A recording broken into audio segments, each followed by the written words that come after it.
妹妹忌日那天，我收到一张复活卡，卡上写了谁的名字，谁就会复活。8个月前，我的双胞胎妹妹被人约到天台，我赶到的时候，她的脸已经被划得血肉模糊，凶手揪着妹妹的头发，迫使她抬起那张破碎的脸。你这种小可爱，不配和我女朋友用一样的脸，你去洗吧。说完，他一把将我妹妹推下天台。那天，凶手原本是冲着我来的，是妹妹替我赴了那场约。后来凶手因家中有事，仅赔钱了事。不久后，却在国外飙车意外身亡。拿着复活卡，妈妈带着哭腔催促我：“小玲，快写啊，写上妹妹的名字，她马上就能回来了。”骗局，又是来要钱的骗局。我看着他们把唯一的希望寄托在这张薄薄的纸片上，第一次鼓起勇气拒绝。爸妈，别再信这些了，妹妹已经走了，她回不来了，我们不能再被骗了。我捏紧卡片，正准备将它撕碎，还来不及动作，啪的一声脆响，脸上就挨了重重一巴掌。你这个白眼狼，说什么混话？我们辛辛苦苦把你养大，你妹妹替你去洗，现在让你救她，你居然敢说这种话？你是不是早就盼着她洗了？是不是？我没有，我只是不想让我们这个本就破碎的家再被骗子拖垮。从妹妹去世那天起，我就被爸妈从家里赶了出来，但他们雷打不动的每月出现在我的破出租屋里，只为找我拿钱。我兼职打工赚来的每一分钱，都进了各种大师的口袋，只因爸妈坚信那些大师能让妹妹还阳。我的辩解苍白无力，爸爸上前一步，一反常态地对我挤出僵硬的笑。小玲，爸爸知道你不是存心这么想的，你只是不知道大师的厉害。他伸出粗糙的手摸着我的头，声音里带着一种诡异的温情。你听话，只要把嫣嫣的名字写上，一切就都好了，我们家就能回到从前了。来，爸爸给你看，这回是真的。他突然抢过复活卡，然后从口袋里摸出一把小刀，狠狠划破了自己的指尖，嫣红的血珠瞬间涌出，滴落在卡片中央。大师说了，至亲之血可以通灵。他神情癫狂，将那张沾血的卡片举到我面前。我屏住呼吸，死死盯着那张卡，心里100个不信，可身体却不受控制的紧张起来。1秒、2秒，什么都没有发生。我刚要松一口气，卡片上那滴血珠却突然发出一道微弱的红光，紧接着一个苍老而虚弱的声音突兀地在我耳边响起：“我好想你们。”是爷爷的声音，可爷爷已经去世3年了，这怎么可能？我浑身的血液仿佛在这一刻凝固，一股寒意从脚底直冲天灵盖。听到了吗？你听到了吗？是你爷爷显灵了，这张卡是真的，你妹妹真的能回来。妈妈激动地抓住我的肩膀，疯狂摇晃。我的大脑一片空白，理智告诉我这是骗局，可那声音又是如此真实，一丝荒谬的希望在我死寂的心里疯狂滋生。难道是真的？大师说了，要复活必须有你这血脉最近的双胞胎姐妹写上她的名字才行。妈妈看我动摇的神情，立刻加了一把火。现在只要你这个姐姐签了字，妹妹就能活过来。她将笔硬塞进我手里，眼神灼热地催促着。我的手颤抖着，签还是不签？那声音是真的吗？我想亲自验证。我也滴一滴血试试。我伸出手去拿父亲手里的刀，然而我的手还没碰到刀柄，妈妈就一把揪住我的头发，发出一声尖叫。你想干什么？你还想耍花招？我看你就是不想让你妹妹回来。剧痛让我眼前一黑，我甚至没来得及呼救，就被他像拖一条喜狗一样从狭窄的房间里硬生生拽了出去。放开我，妈，你放开我！大家都来看看啊，来看看这个黑心烂肝的女儿。妈妈的嗓门又尖又利，瞬间吸引了周围所有人的目光。我女儿洗了，是替她洗的，现在有活过来的机会，她却拦着不让。她就是嫉妒，从小就嫉妒她妹妹比她漂亮，比她讨人喜欢。我没有，我不是。爸妈从小偏心，但我从不怨妹妹。她总是在爸妈偏心后偷偷给我留半块蛋糕，分我一半零花钱。没有人比我更想她。她走了，我连家都没有了。你没有瞎害你妹妹的那个顾明豪，当初追的是你吧？你就是恨你妹妹抢了你的男人。我看要不是顾明豪洗了，你早就上赶着弄死你妹妹，好爬上他的床了。从小你就这样，偷你妹妹的裙子穿，抢你妹妹的零花钱，你就是个贼，是个养不熟的白眼狼。天啊，原来是这种人。平时看他安安静静的，没想到心思这么歹毒，连自己亲妹妹都妒忌，太可怕了。我的大脑一片空白，这些无中生有的指控将我凌迟，周围的指指点点和窃窃私语变成了嗡嗡作响的噪音，将我彻底淹没。我爸冲过来，不由分说给了我一巴掌。我们怎么养出你这么个畜生？你妹妹的命都是你害的。签不签？你今天不签，我们就打死你。我被打得头晕眼花，几乎站立不稳。就在我几乎要昏过去的时候，一个苍老而有力的声音在人群外响起：“都住手！”我费力地睁开眼，看到来人，心中瞬间燃起了一丝希望。三叔公是我们家族里辈分最高的长辈，年轻时当过老师，他一定可以阻止爸妈的疯狂。像什么样子？当街打自己的女儿，我们柳家的脸都被你们丢尽了。爸妈的气焰瞬间矮了半截，我像抓住救命稻草一样看着他，眼泪决堤而下。三叔公，我没有，我不是不想妹妹回来，我只是怕他们被骗。三叔公叹了口气，眼神里带着一丝复杂的怜悯。小林啊，我知道你心里苦，但人喜不能复生，活着的人总要为家里想。三叔公，我不明白你的意思。你爸妈已经魔怔了，你跟他们讲道理是讲不通的，你就当是演一场戏，哄哄他们，让他们有个念想，这日子才能过下去。我怔怔地看着他，他仿佛没有看到我眼中的绝望，继续劝说我。不就是1000个字吗？难道为了你那点所谓的坚持，就要眼睁睁看着这个家彻底散了？听三叔公一句劝，家和才能万事兴啊！别跟他废话了，他就是不想我们好过。别装了，你以为我们不知道你中了彩票吗？他的话像一颗炸雷，在人群中炸开。2000万，整整2000万！你现在日子好过了，就不管家里人了是吧？我中彩票的事，只在妹妹生前用过的社交账号上倾诉过，想着跟她说说话，他们怎么会知道？你不肯自己签字，那我们就亲自让你见识一下，你就知道这张卡真不真了。他面目狰狞地朝我逼近，妈妈则在一旁死死地抓住我的胳膊，让我动弹不得。人群发出一阵惊呼，却没人敢上前阻止。你们要干什么？干什么？给你放血，用你的血滴在卡上，让你亲眼看着你妹妹怎么回来。爸爸嘶吼着举起了刀，我眼睁睁地看着那把冰冷的刀锋离我的手腕越来越近，恐惧扼住了我的喉咙，我甚至能感觉到刀锋上传来的寒意。不远处的大屏上正播报着新闻。本市最新消息，豪门顾氏集团因资金链断裂，于昨日正式宣布破产清算，董事长顾光华携款潜逃，其子顾明豪。顾家破产了，那个飞扬跋扈、视人命如草芥的顾明豪，他家破产了。这个消息像一道闪电，劈开了我混乱的思绪。一个大胆而疯狂的念头在我脑中瞬间成型。在刀锋即将割破我皮肤的瞬间，我用尽全身力气嘶吼出声：我签！爸爸的动作停住了，刀尖离我的血管只有1毫米。所有人都愣住了。妈妈松开我的手，脸上露出胜利的狂喜。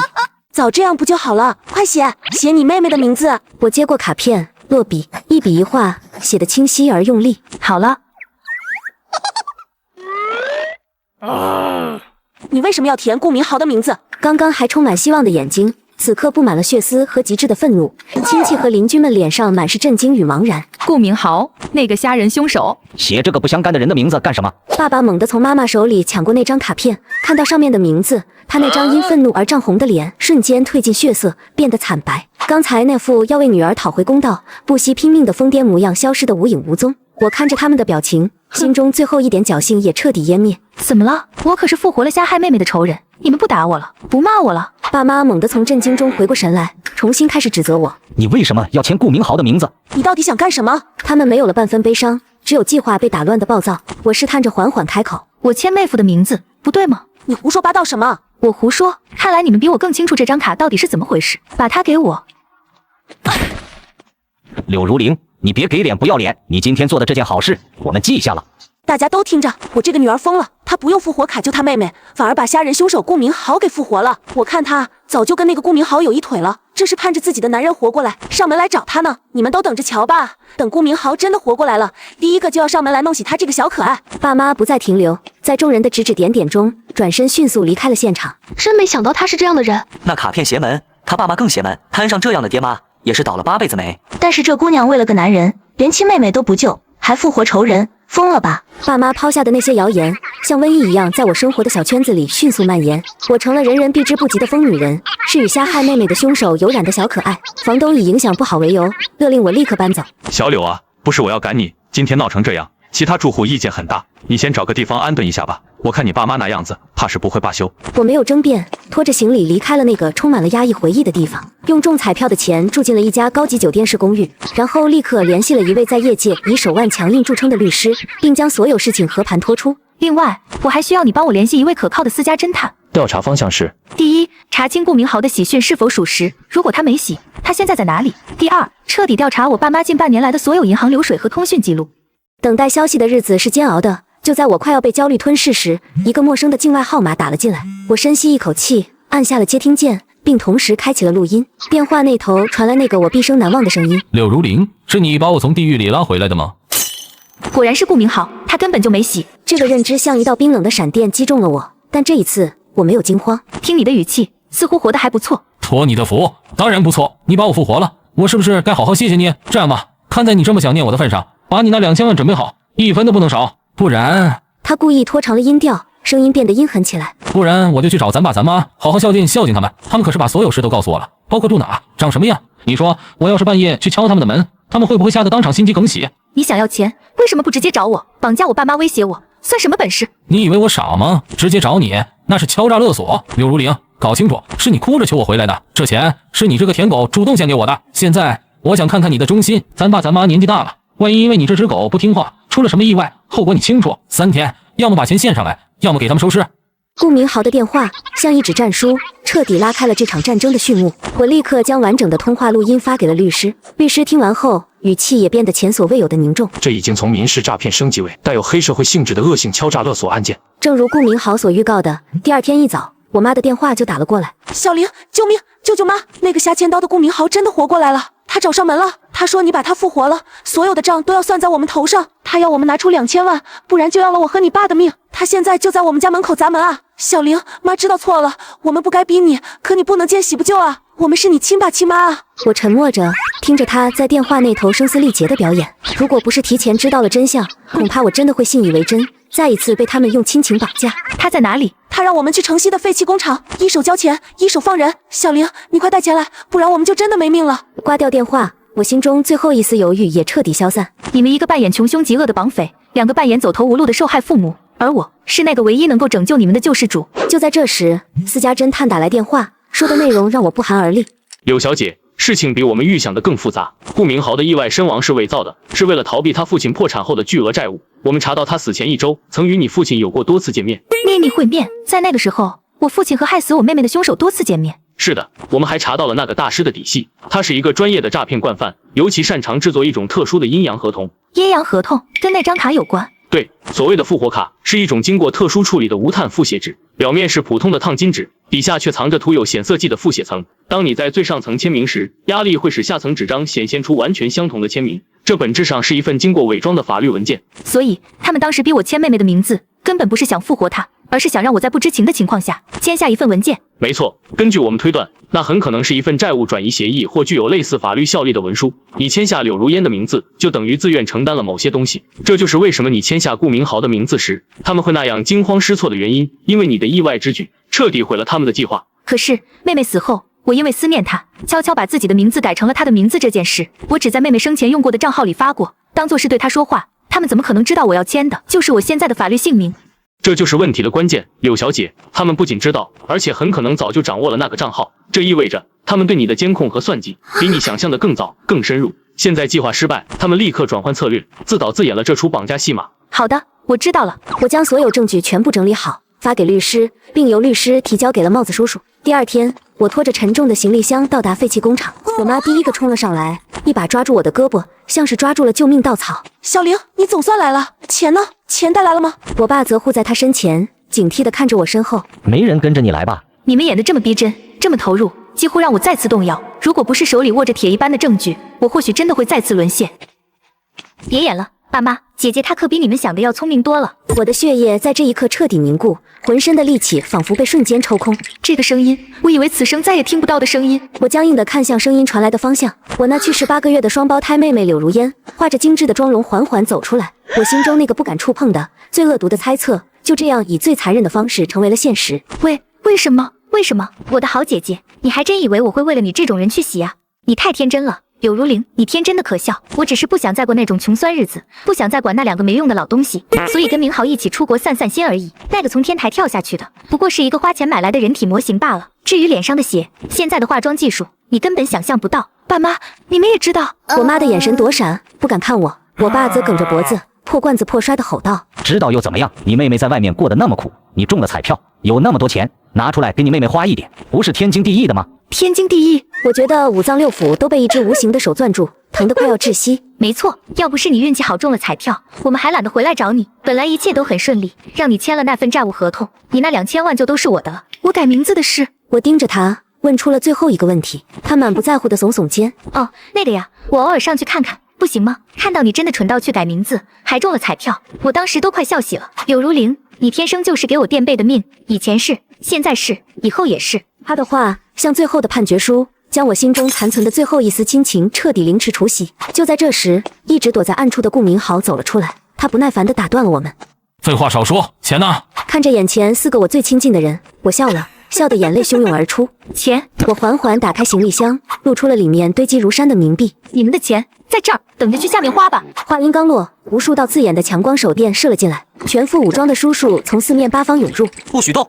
我和他们再次见面是在法庭上，他们站在被告席上，穿着统一的囚服，脸上带着绝望和麻木，而我坐在原告席，是这起轰动全市的假洗敲诈案中唯一的受害人与核心证人。庭审的过程就像一场漫长而冰冷的凌迟，我的律师团队将所有证据一一呈上，在法官和陪审团面前，完整的还原了这场由我至亲之人精心编织的、令人发指的惊天骗局。第一件证物就是那张被我方当事人签下顾明豪名字的复活卡，那份协议利用了法律的漏洞，算计得天衣无缝。如果他当时签下的是柳如烟的名字，那么在法律上已经更名为柳如烟的当事人，就等于自己为自己做担保，自愿背上了他们在海外挥霍的几百万的巨额债务。